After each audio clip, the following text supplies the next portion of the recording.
What's up everyone, welcome to today's video. Welcome to the Video Game Fight School channel. Thank you very much for tuning in. So one of my audience members has been almost hounding me surrounding some questions about sales for Gotham Knights. They've been talking about what do I think sales is going to look like and so on and so forth.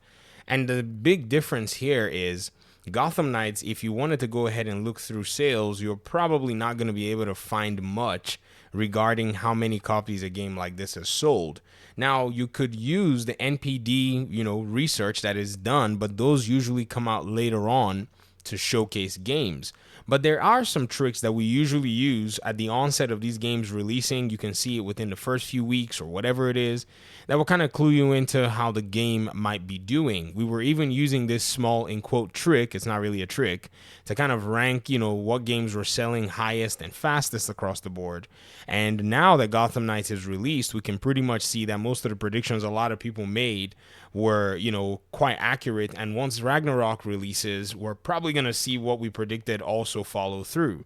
So right now, if you look at the new games list on the PlayStation Store, you're going to realize that Modern Warfare 2 is sitting on top. This game has stayed on top as one of the top pre-ordered games all the while, and then now it's even one of the top selling games. The research came out and the thing has sold more than even many movies are opening to. That's crazy, and Gotham Knights is following it. Even Overwatch, that's a free game, is number 3, and then you have all these other games following suit. A Plague Tale is all the way down here, but I can see how there might not be, overall appeal for a game like this. It's a very niche game, really solid game in terms of storytelling and the way it's crafted, but it doesn't seem to have a lot of appeal because apparently the audiences seem to prefer these other games over, A Plague Tale. Now, if you go all the way down and you go to view all, you're going to realize that this is filtered by the best-selling games. So you're going to head and look and see, that's basically what you're sorting it by best-selling, and it's showing this particular metric. Now, when God of War Ragnarok eventually releases, I expect that it's going to come into the number 2 place. That's my prediction because Modern Warfare is kind of big, and even if Modern Warfare was to shift on the PlayStation platform, it still would not be a realistic, representation because Modern Warfare happens to be on the Xbox platform and PC as well, whereas God of War is only going to be on the PlayStation, console. In fact, if we go to the pre-orders, we're going to realize that God of War is now taking number 1 place as one of the most pre-ordered games. And yes, your boy's waiting. And, at the end of the day, you're going to see that other games are going to be following, this particular trend, and we're going to be seeing. So we're just waiting for the next few weeks to show up in order for us to know where God of War Ragnarok ranks. Now, the challenges, too, that a game like, Gotham Knights is facing as well overall is the fact that it released at 30 FPS on consoles. But apparently it seems like it hasn't really deterred a lot of the conversation. If you really go through and look at what reviewers are saying and look at what people are actually citing surrounding the game, you're going to realize that the 30 FPS side has not really provided a bad experience overall for gamers who have actually played the game. So we're looking at a side of perception and we're looking at a side of the experience, and there is a huge wide divide between all of it. I think people who are willing to open their minds and give the game a try at this point, most of them, I'm not saying all of them, I'm saying most of them have not regretted it.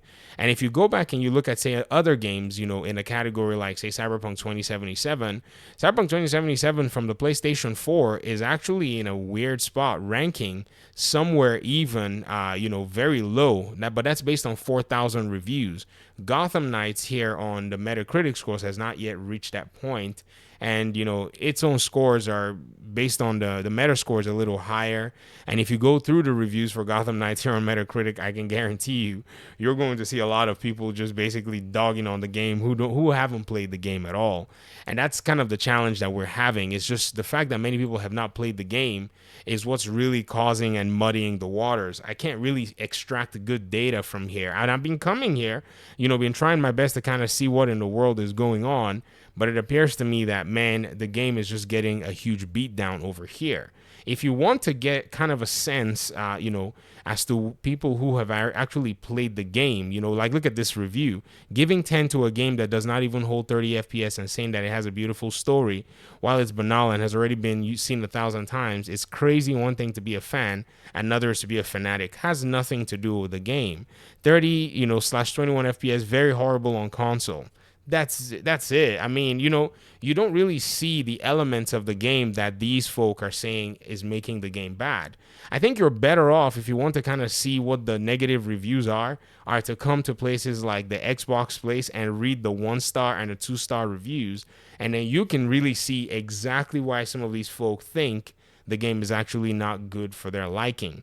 But overall, you're going to see that the percentage wise, if you say you go from the 5 to the 3 stars, it's overwhelmingly much more positive here, even on the 30 FPS side than on the PC side, which is shocking. I mean, on the PC side, you look at the reviews, you're looking at 5,490 something, 459 out of about 7 plus thousand reviews, which puts it at a 72% positive. Steam doesn't use a ranking system in terms of how many stars you get, like, say, the Xbox, system.